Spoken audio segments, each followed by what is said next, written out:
ஒரு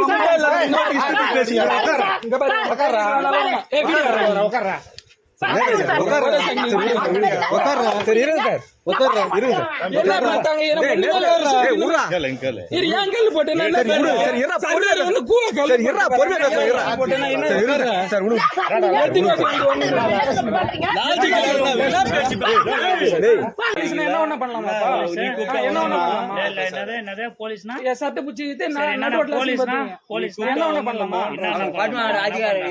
சட்டை பூச்சி என்ன அந்த அளவுக்கு தப்பு பண்ணிட்டேன் வரமாட்டேன்னு சொல்ல சார் சவுண்ட் போடா